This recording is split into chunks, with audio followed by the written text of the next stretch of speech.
Hi, this is Avalon, and today I'm going to talk about how to pick a stage name. If you are new to dancing, or even if you've been dancing for a little while, you may want to re-examine the stage name that you are using. Overall, there are two basic philosophies of stage names. The first is to not even use a stage name at all, or to use your real name as your stage name. When Adam Sternberg, the creator of Dancer Wealth, first started interviewing the top earning strippers in Las Vegas, he noticed that most of them were using their real name as their stage name. The reason was that because they were honest and sincere, they triggered the customer's friendship hot button. Sincerity is a very important trait. Not very many entertainers in our industry have it. By using your real name and by wearing your wedding ring when you're at work, it bypasses those usual questions that many customers ask, such as, so what's your real name? Or, are you dating someone? When there's nothing to hide, there's nothing to lie about. Additionally, by being more sincere about yourself, the report process that you have with your customer will be a lot easier, and you will also gain rapport much faster because they trust you. And remember, it's more important to be trusted than it is to be liked. Now, the opposing philosophy is to use a stage name for personal safety issues. Although this is a valid concern, think about it. Ask yourself, how can anyone have enough information to stalk you just by knowing your real name is Rebecca? Moreover, if someone is crazy enough and is intent on stalking you, it doesn't matter what your stage name is. He or she will find a way to find you. It doesn't matter if they know your real name or your stage name. That's just some food for thought. For those of you who are still uncomfortable in providing your real name, let's take a closer look at choosing the right stage name. In every club, stage names fall into a couple categories. You have your cars, like Mercedes, Lexus, and I joke when people ask if I named myself after the Avalon Toyota. You have your gems, which are diamond, ruby, sapphire. You have your spices, like cinnamon, ginger, and paprika. Don't laugh, I worked with a dancer who used the stage name Paprika.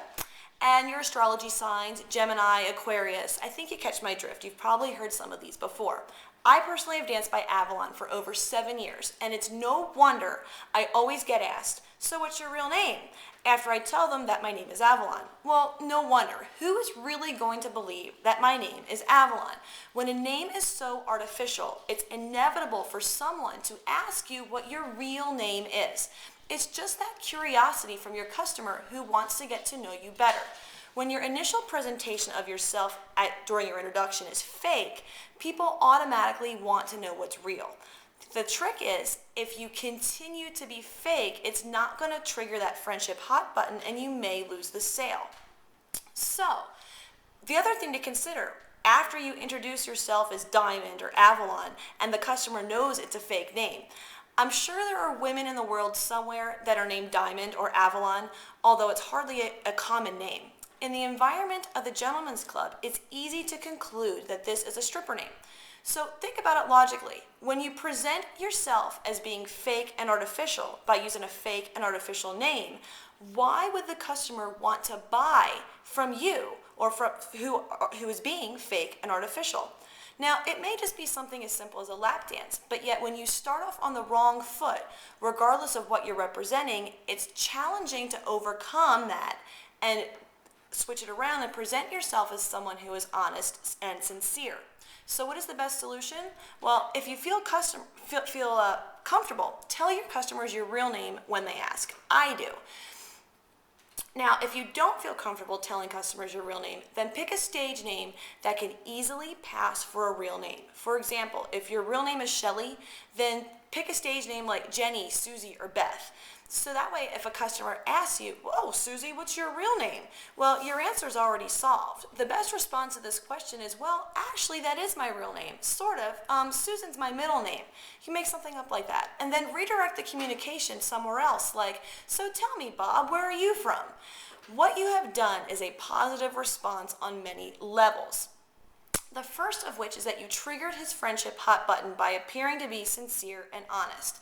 Second, by claiming that your name is partially your real name, you've drawn interest into yourself. The customer now feels like he's part of your inner circle and he knows who you really are. And that's part of building rapport. Suddenly, in the blink of an eye, he finds you even more interesting and more attractive than he did when you sat down a moment ago and told him that your name was Avalon. So, whether you decide to use your real name when you're dancing or a fictitious one, just be aware of the impact that it has on your customers. In my case, Avalon, New Jersey was where I spent my summers growing up as a child, and I have no problem telling people that my real name is Rebecca. I even tell them to Google me. This hits the friendship hot button, and when they Google Rebecca Avalon, they find a way to keep in touch with me and let me know the next time they're coming to town.